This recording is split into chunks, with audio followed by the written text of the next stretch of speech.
천재는 타고나야 하는 거 아닌가요? 한국식 교육은 천재를 둔재로 만드는 교육입니다. 그런 교육으로는 타고난 인재조차 망치게 됩니다. 여기 목청을 높여 한국 교육을 비판하는 미국 교육공학 교수가 있습니다. 그는 자신의 이론을 확인하기 위해 한국으로 오게 되는데요. 그만 대치동에서 큰 충격을 받았다고 합니다. 미국 교수가 어떤 충격을 받았는지, 그럼 재미있는 오늘의 사연 지금부터 시작합니다. 그 전에 구독과 좋아요를 부탁드릴게요. 제 이름은 조슈아 블룸필드이고 미국 스탠포드 대학교에서 교육공학을 가르치고 있어요. 저는 30년 넘게 천재성에 대한 개념과 교육이 어떻게 학생들의 비범한 잠재력을 끌어낼 수 있는지에 대해 연구해왔어요. 제 연구는 주로 높은 지능을 가진 학생들, 즉 평균 이상의 지능을 가진 학생들에게 집중하고 있죠. 전 세계의 교육 시스템을 연구하면서 어떻게 이런 천재들을 가장 잘 양성할 수 있을지 고민해왔어요. 세계적으로 우수한 유전자를 가진 유대인들과 그들의 교육 방식이 제게 관심 있는 주제였어요. 어릴 때부터 질문과 토론을 하며 천재적인 두뇌로 만들어가는 하브르타 교육법이 그것이죠. 그래서 솔직히 말하면 한국에 대해서는 큰 기대를 하지 않았어요. 이 여행을 떠나기 전에 한국의 교육 시스템에 대해 많은 이야기를 들었어요. 대부분 부정적인 내용이었죠. 사람들이 말하기를 한국 교육은 지나치게 암기 위주이고 주입식 학습에 학생들에게 큰 압박을 준다고 했어요. 그런 면에서 저는 한국의 교육 방식이 특별하지 않다고 생각했어요. 오히려 너무 구식이고 너무 엄격하고 창의력이나 비판적 사고보다는 단순히 끝없이 사실을 암기하는 것만 강조하는 시스템일 것이라고 생각했죠. 저는 교육 시스템은 독립적인 사고와 창의력을 장려하는 것이 가장 좋다고 믿었어요. 그래서 한국은 정반대일 거라고 생각했죠. 그래서 서울에 도착했을 때 저는 조금 회의적인 마음을 가졌어요.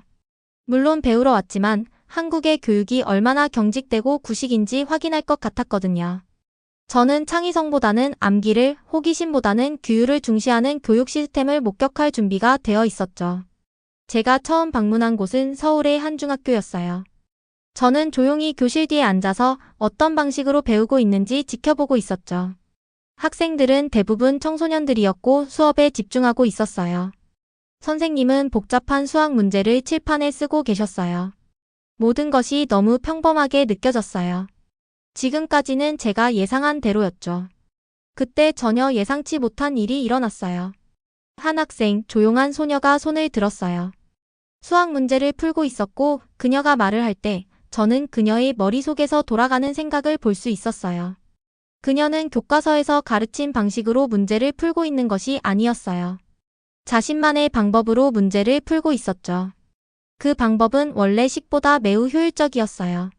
그녀의 답은 제가 한 번도 본 적이 없었어요. 그것은 창의적인 접근이었고 제가 고등공학에서 배운 원리를 활용하고 있었어요. 사실 그녀는 오일러 공식의 일부분을 전혀 새로운 방식으로 풀고 있었죠. 선생님은 그녀를 막지 않았어요. 오히려 나머지 학생들에게 이 학생이 무엇을 하고 있는지 주목하라고 했어요. 그녀의 사고를 비판하거나 제지하는 일이 없었어요. 그 학생은 단순히 해결 방법을 제시하고 나머지 학생들은 그것을 배웠어요. 마치 과학자가 실험을 하고 있는 모습을 보는 것 같았죠.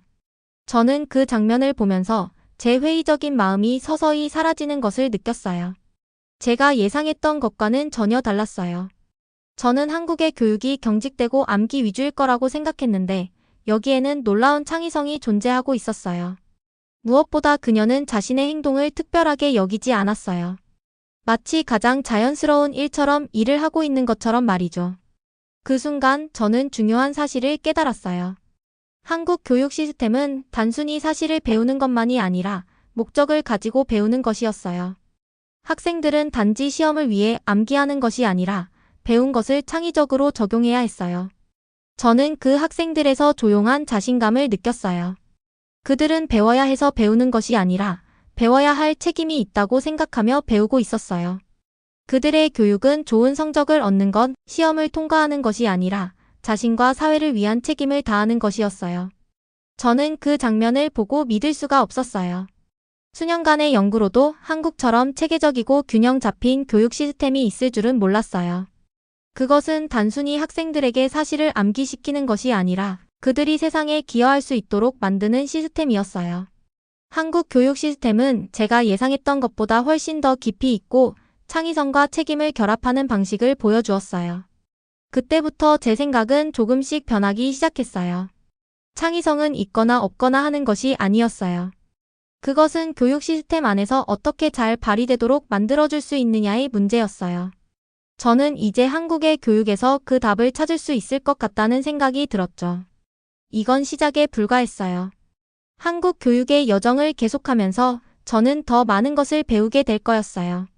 다음 날, 저는 한국 교육의 중심지라고 알려진 서울의 대치동을 방문하기로 결심했어요. 대치동은 한국의 학원들이 밀집해 있는 곳으로 유명한데요. 학원이라 하면 사교육 기관이죠. 학생들이 정규 수업 후에 공부하는 사설 학원들이 많은 지역이었어요. 그곳의 학원들이 얼마나 경쟁적이고 혹독한지에 대한 이야기를 많이 들었었죠. 학생들이 방과 후에 더 많은 공부를 하려고 시간을 보내는 모습은 한국의 학생들에게 주는 압박이 제가 예상했던 것보다 더 심할 것 같다는 생각을 하게 만들었어요.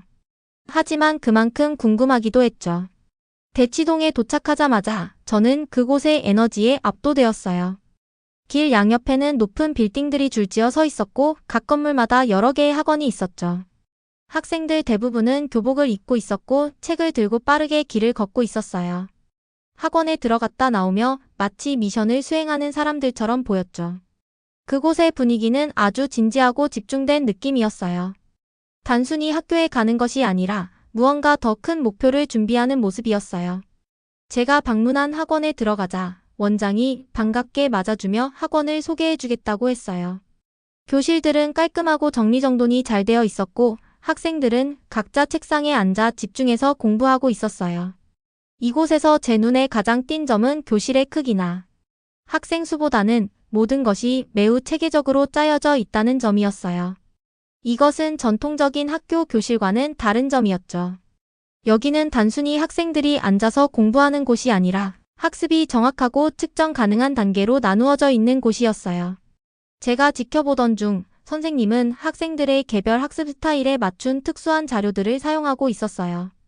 단순히 가르치는 것이 아니라 학생들이 문제를 해결하는 방식이나 얼마나 빨리 풀어내는지, 어떤 전략을 사용하는지 등을 분석하고 있었죠.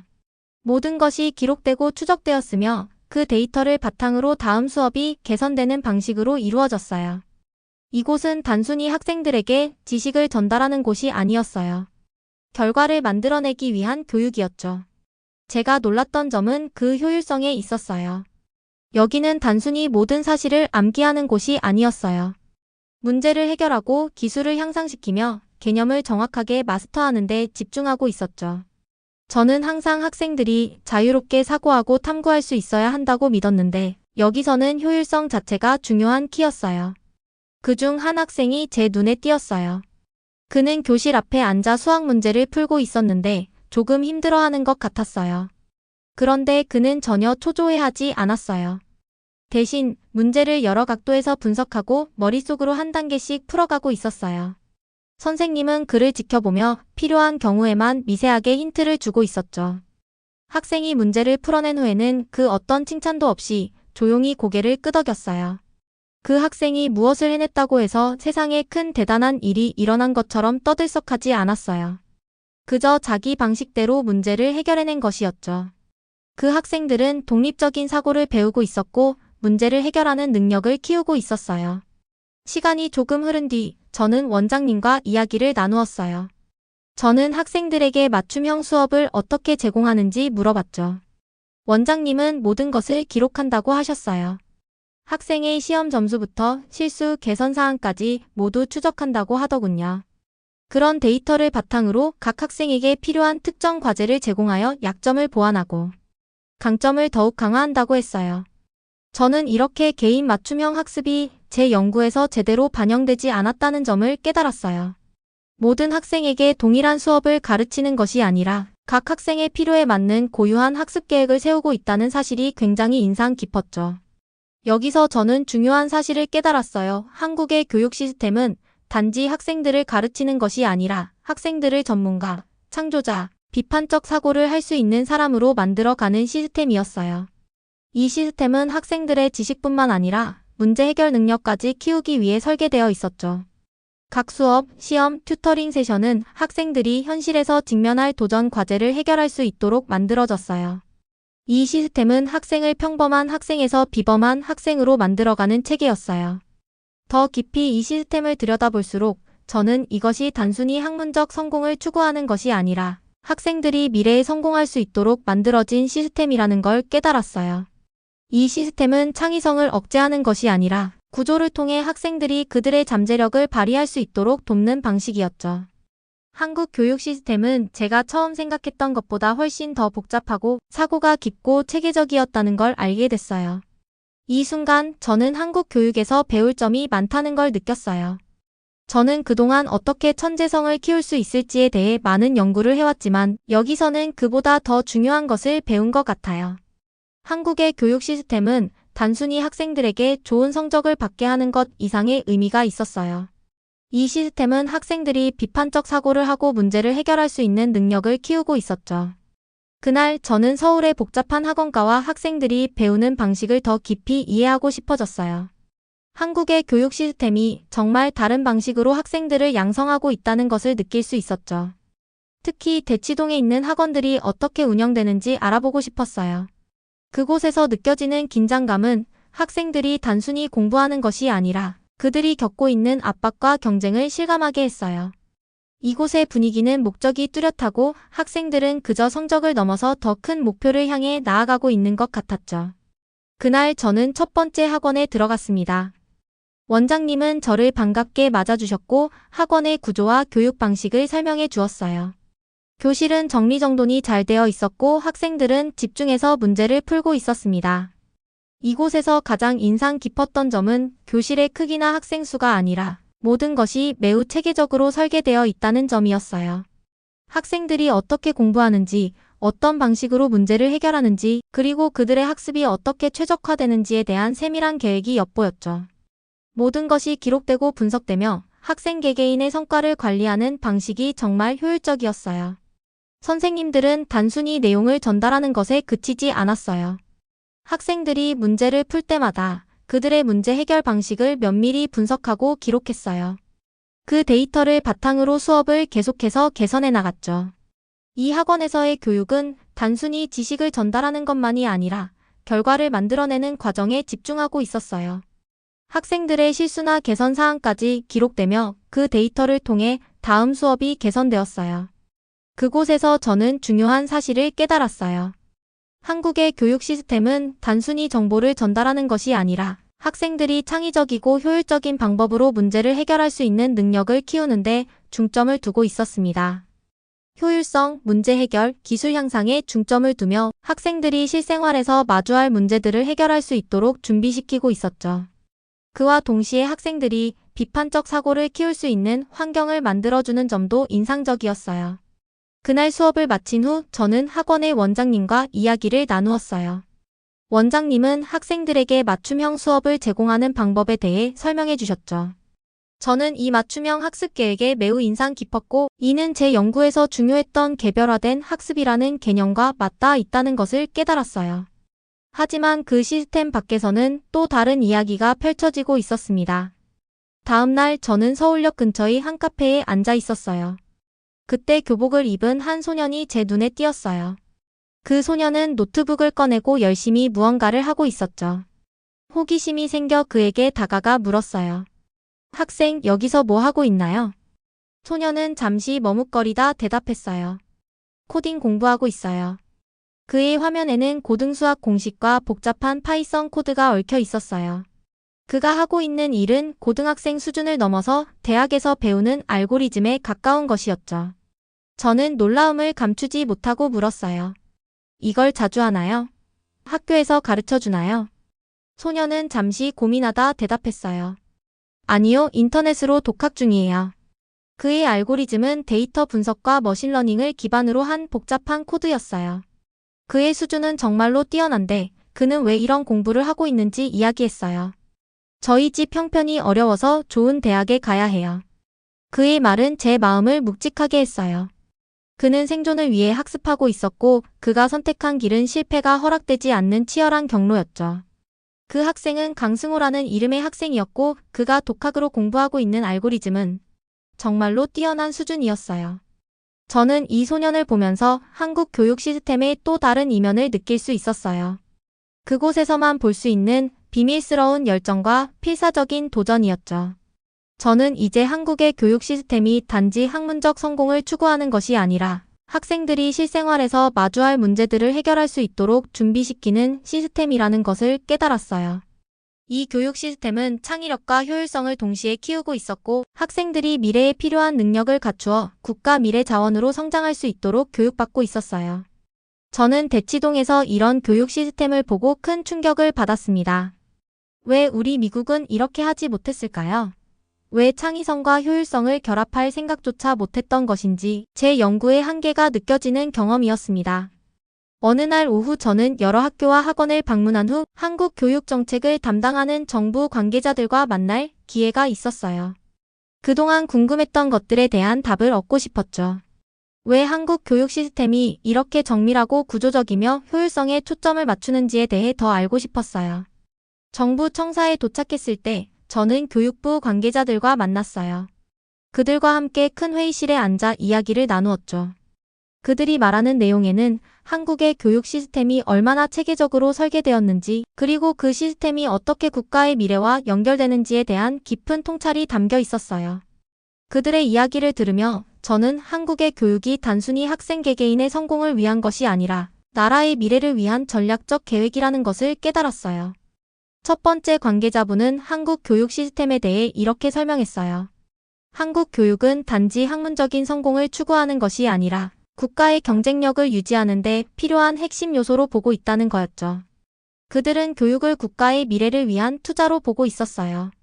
글로벌 사회에서 기술, 혁신, 비즈니스 분야에서 선도적인 위치를 차지하려면 최고의 인재들이 필요하다고 생각했어요. 그래서 한국은 학생들에게 필요한 기술을 가르치고 그들을 미래의 리더로 성장시킬 수 있도록 준비시키는 거였죠. 그들의 설명을 듣고 나니 저는 이제 한국 교육 시스템의 큰 그림을 이해할 수 있었어요. 그들은 단순히 학생들에게 높은 성적을 받게 하려는 것이 아니라 미래를 위한 인재들을 양성하려고 했던 거였어요. 이 모든 교육 시스템은 국가의 발전과 직결되었고 학생들이 한국 사회와 세계에서 중요한 역할을 할 수 있도록 만드는 과정이었죠. 특히 그들은 스마트 교육이라는 프로그램을 언급했어요. 이 프로그램은 전통적인 교실 수업을 넘어서서 학생들에게 실생활에서 맞닥뜨릴 문제들을 해결할 수 있는 능력을 기르는 데 초점을 맞추고 있었어요. 학생들은 학교 시험을 넘어서 미래의 사회에서 겪을 어려움을 해결할 준비를 하고 있었어요. 그들은 창의적으로 생각하고 비판적으로 사고하며 협력해서 문제를 해결하는 방법을 배우고 있었죠. 이 이야기를 들으면서 저는 미국에서 항상 천재성은 개인적인 창의력과 독립적인 사고에서 나온다고 믿었는데 한국의 접근 방식은 조금 달랐다는 걸 깨달았어요. 한국은 학생들에게 자기 자신만의 사고 방식보다는 공동체 안에서 함께 문제를 해결하는 방법을 가르치고 있었어요. 이건 단순히 개인적인 능력을 키우는 게 아니라 국가 전체의 미래를 위한 집단적인 노력이었죠. 또한 정부 관계자들은 학생들의 기술적 능력뿐만 아니라 감성지능과 리더십도 중요하게 보고 있다고 했어요. 그들은 학생들이 미래 사회에서 성공하기 위해서는 팀워크를 잘하고 효과적으로 의사소통하며 자신감을 가지고 리더십을 발휘할 수 있어야 한다고 믿었어요. 이 교육 시스템은 학생들에게 단순한 지식 습득을 넘어서 실제 세계에서 성공할 수 있는 역량을 키워주고 있었죠. 그들의 말을 들으면서 저는 한국 교육의 목표가 단순히 시험을 잘 보는 것이 아니라 각 학생들이 세상을 변화시킬 수 있는 능력을 기르는 데 있다는 것을 깨달았어요. 학생들이 학교에서 배운 지식을 바탕으로 사회에서 마주할 문제를 해결할 수 있는 창의적이고 비판적인 사고를 할 수 있도록 교육하고 있었어요. 이 시스템은 결국 각 학생들이 더 나은 세상을 만들어갈 수 있는 리더가 될 수 있도록 준비시키고 있었죠. 그 회의를 마친 후 저는 한국 교육이 단순히 뛰어난 학생을 만드는 것을 넘어서 미래를 위한 비전을 가지고 있다는 점을 분명히 알게 되었어요. 그리고 그것은 제가 그동안 연구해왔던 천재성에 대한 저는 수년 동안 천재성이 무엇인지 어떻게 발견하고 키울 수 있을지에 대해 연구해왔어요. 천재는 본래 타고난 능력이 뛰어난 사람이라고 생각했어요. 창의력이나 문제 해결 능력이 다른 사람보다 뛰어난 사람을 천재라고 부르죠. 그런데 한국에서 교육을 받고 있는 학생들을 보면서 저는 천재성에 대해 다시 생각하게 되었어요. 그들이 보여준 창의성과 문제 해결 능력은 단순히 타고난 능력이 아니라 교육과 환경에서 키워낸 결과였다는 것을 깨달았어요. 하루는 호텔에서 혼자 시간을 보내며 한국에서 본 수많은 학생들의 모습을 되돌아봤어요. 그들은 정말 뛰어난 창의적 사고를 하고 있었고 그 과정에서 끊임없이 도전하고 있었어요. 예를 들어 수학 문제를 풀 때 그들은 한 가지 방법으로만 푸는 것이 아니라 여러 가지 방법을 시도하고 그 중에서 가장 효율적인 방법을 찾아내고 있었어요. 그리고 그들은 그 과정에서 전혀 지치거나 포기하지 않았어요.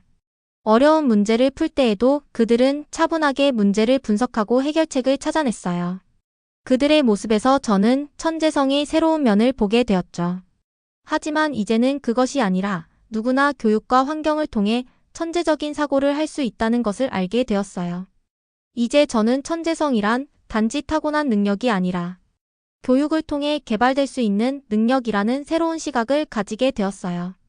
한국 교육 시스템은 학생들에게 단순히 정보를 전달하는 것이 아니라 그들의 창의력과 문제 해결 능력을 키워주는 방식을 채택하고 있었어요. 교육은 단지 지식을 쌓는 것이 아니라 학생들이 자신의 능력을 최대한 발휘할 수 있도록 돕는 과정이었어요. 그때부터 저는 제 연구 방식을 완전히 바꾸기로 결심했어요.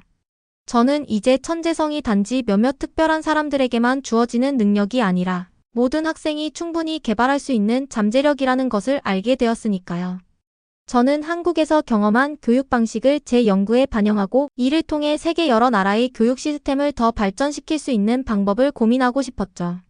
그날 밤 저는 제 연구 노트를 다시 작성하면서 그동안 천재성을 찾고 정의하는 데 집중했지만 이제는 그것을 어떻게 키울 수 있을지, 어떻게 학생들이 창의적이고 비판적 사고를 할 수 있도록 도와줄 수 있을지를 연구하고 싶었어요. 한국에서의 경험은 제 연구에 큰 변화를 가져왔어요. 천재성에 대한 고정관념을 깨고 그것이 교육을 통해 개발될 수 있다는 사실을 깨닫게 되었어요. 저는 이제 학생들이 단지 시험을 잘 보는 것이 아니라 창의적으로 사고하고 문제를 해결할 수 있는 능력을 키울 수 있도록 돕는 교육 시스템을 디자인하는 데 더 집중하고 싶었어요. 그렇게 해서 전 세계에서 모든 학생들이 그들의 잠재력을 최대한 발휘할 수 있는 교육 환경을 만들 수 있기를 바랬죠. 한국에서 배운 것들은 제 연구를 완전히 바꾸어 놓았어요. 저는 더 이상 천재성을 특별한 사람들에게만 있는 능력으로 여기지 않아요. 이제는 모든 학생들이 교육을 통해 그들의 천재성을 키울 수 있다고 믿게 되었어요. 이 경험은 제 인생에서 가장 중요한 깨달음 중 하나였어요. 한국에서 배운 것들은 제 연구뿐만 아니라 교육의 미래에 대한 저의 생각에도 큰 영향을 미쳤죠. 한국에서의 시간이 끝나갈 무렵 저는 다양한 감정을 느끼고 있었어요. 처음 느꼈던 충격은 조금씩 사라지고 감사함과 흥분, 그리고 조금은 경외심까지 들었죠. 처음 한국에 온 목적은 단순히 한국의 교육 시스템이 어떻게 그렇게 성공적인 학생들을 만들어내는지 이해하는 것이었어요. 그러나 제가 경험한 것은 훨씬 더 깊고 중요한 것이었죠. 한국의 교육 시스템은 단지 좋은 성적을 받게 하는 것에 그치지 않고 미래를 위한 기반을 구축하는 시스템이라는 것을 알게 되었어요. 최근의 과학기술로 인한 AI를 비롯한 혁신적인 기술과 새로운 산업의 등장, 새로운 도전들이 계속해서 나타나고 있어요. 그런 변화 속에서 창의적인 사고, 문제 해결 능력, 리더십을 갖춘 사람들이 그 어느 때보다 필요하죠. 그리고 한국의 교육 시스템은 바로 그런 인재들을 길러내고 있었어요. 하지만 이건 한국만의 미래를 위한 준비가 아니었어요. 그동안 제가 본 것들을 떠올리면서 저는 한국이 이룬 성과가 단지 한국에만 가치 있는 것이 아니라 전 세계적으로도 큰 도움이 될 수 있다는 것을 깨달았어요. 만약 다른 나라들이 한국에서 배운 교육 방식을 채택한다면 그들도 학생들에게 창의적인 문제 해결 능력을 키워주는 교육을 제공할 수 있을 거예요. 저는 이 점이 정말 중요하다고 느꼈어요. 이 모델은 한국뿐만 아니라 다른 나라들이 채택할 수 있는 글로벌 모델이 될 수 있죠. 각국의 교육 시스템도 한국처럼 창의력과 문제 해결 능력을 중시하는 방식으로 변화할 수 있다면 더 많은 혁신적이고 창의적인 인재들이 탄생할 수 있을 거예요. 미국에 돌아가면서 저는 한국에서 배운 것들을 제 연구와 일에 어떻게 적용할 수 있을지 고민했어요. 한국에서 본 창의적인 교육 방식, 문제 해결 능력을 키워주는 접근 방식, 그리고 학생들이 단지 시험을 잘 보는 것이 아니라 세상의 문제를 해결할 수 있는 능력을 키우는 시스템은 저에게 큰 영향을 미쳤어요. 이제 저는 제 연구를 바탕으로 더 많은 교육 시스템이 학생들에게 창의적이고 비판적인 사고를 기를 수 있는 기회를 제공할 수 있도록 도와주고 싶었죠. 그렇기 때문에 한국에서의 경험은 제 연구뿐만 아니라 제 인생의 큰 전환점을 만들어준 중요한 사건이었어요. 이 경험을 통해 저는 이제 교육이 단지 지식을 전달하는 것 이상의 역할을 한다는 것을 알게 되었어요. 교육은 미래를 준비하는 일이었고 그 미래는 각 학생들이 그들의 잠재력을 발휘할 수 있도록 도와주는 것에서 시작된다는 것이죠. 저는 이제 더 이상 천재성을 특별한 몇 사람만의 능력으로 여기지 않아요. 오히려 모든 학생이 교육을 통해 그들의 잠재력을 최대한 발휘할 수 있도록 도와줄 수 있다는 믿음을 가지게 되었죠. 교육은 단순히 정보를 전달하는 것에 그치지 않고 학생들이 문제를 해결하고 창의적으로 사고하며 협력해서 세상을 더 나은 곳으로 만들어가는 방법을 배우는 과정이어야 해요. 한국은 미래를 대비하는 교육 모델을 제시했어요. 그리고 그 모델은 전 세계적으로도 적용될 수 있는 가치가 있다고 믿어요. 교육은 단지 학생들을 위한 것이 아니라 미래를 위한 투자이자 글로벌 사회를 위한 준비라는 점에서 정말 중요한 일이죠. 오늘도 귀한 시간 내주셔서 감사합니다. 다음에 더 재미있는 사연을 여러분께 전달해 드리도록 하겠습니다. 지금까지 감동까치였습니다. 영상이 마음에 드셨다면 구독과 좋아요 부탁드리겠습니다. 오늘도 여러분의 건강과 행복한 미소를 기원하겠습니다.